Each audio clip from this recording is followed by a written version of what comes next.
High, কলেজে নতুন নাকি? আমি সাথী। হুম।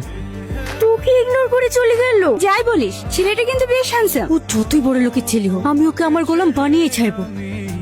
আমাকে একটু লিফট দিন না। কোথায় যাবেন? এই সামনে। ঠিক আছে, আসুন। আপনাকে তো আগে কখনো এখানে দেখিনি। আপনার বাড়ি কোথায়? আমি দেশের বাইরে পড়াশোনা করতাম, এই কিছুদিন হলো এসেছি। হে, এখানেই থেকে যাওয়ার প্ল্যান করছেন বুঝি? আপনি কি করে জানলেন? এই যে কলেজে অ্যাডমিশন নিলেন। বাহ, আপনি তো অনেক ট্যালেন্টেড দেখছি, সবকিছু তাড়াতাড়ি বুঝে ফেলছেন। আমি এমনই, কাছের মানুষগুলোকে খুব তাড়াতাড়ি বুঝে ফেলি। মানে? কিছু না, আপনার ফোন নাম্বারটা পাওয়া যাবে? নাম্বার কি করবেন? আপনি তো এই কলেজে নতুন এসেছেন, আর কিছুদিন বাদে এক্সাম। আপনাকে স্যারের লেখানো আগের নোটস গুলো পাঠিয়ে দিতাম। ও ঠিক আছে, নাম্বারটা নোট করে 933961। এখানে দাঁড়ান। হ্যাঁ, ধন্যবাদ। আর হ্যাঁ, আপনার নামটা তো জানা হলো না। আমার নাম রিয়াজ। হ্যালো, কি করছেন? কে তুমি? আমাকে আপনি চিনবেন না। ঠিক আছে, রাখছি। আরে ওয়েট ওয়েট ওয়েট, আমি সাথী। কোন সাথী? আজকে আপনার সঙ্গে লিফট নিলাম না, মনে পড়ছে? ও, হঠাৎ কল দিলেন যে? একা একা লাগছিল তো, তাই ভাবলাম আপনাকেও একটু ডিস্টার্ব করি। কল দিয়েছেন ঠিক আছে, কিন্তু আমি ডিস্টার্ব হইনি। কেন? আমিও তো একা, কেউ কল দিলে আমার ভালোই লাগে। আচ্ছা, তাহলে তো আমি আপনাকে কল দিতেই পারি। অফকোর্স।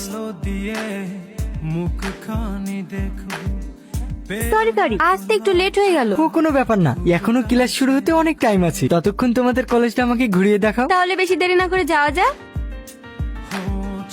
হ্যালো, কি করছো তুমি? বসে আছি। আচ্ছা, তোমাকে একটা কথা বলবো? আমি যদি বলি তোমাকে ভালোবাসি, তুমি কি আমাকে ভালোবাসবে? যদি বলি না, বেশি কিছু করবো না। আর যদি বলি হ্যাঁ, তাহলে আমার তরফ থেকেও হ্যাঁ, I love you. I love you two.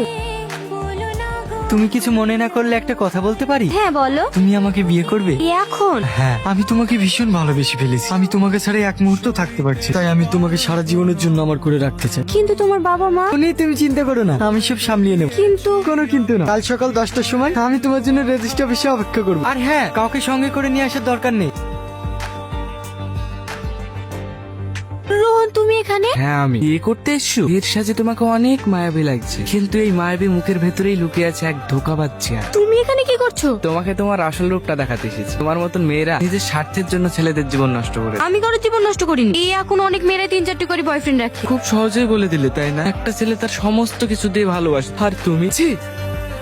বর্তমান সময় ভালোবাসাকে একটা ট্রেন্ড বানিয়েছো তুমি। তুমি জানো, তোমার এই মিথ্যা ভালোবাসার জন্য আজ আমার এই বন্ধুটা সারা জীবনের মতো আমাদেরকে ছেড়ে চলে যেতে চেয়েছে। তাকে কি বলছি তুই? জীবনে মূল্যে এরা কি বুঝবে? যেখানে নিজের স্বার্থ দেখবে সেইখানেই ঝুলি পড়বে। চরে আর মুখ দেখতেও আমার ঘৃণা লাগে। রিয়া, তুমি আমাকে বিয়ে করবে না? আমি তোকে বিয়ে করব? শুনে রাখ, সত্যিকারের ভালোবাসাকে যে কষ্ট দেয় সে সারা জীবন কষ্ট পায়।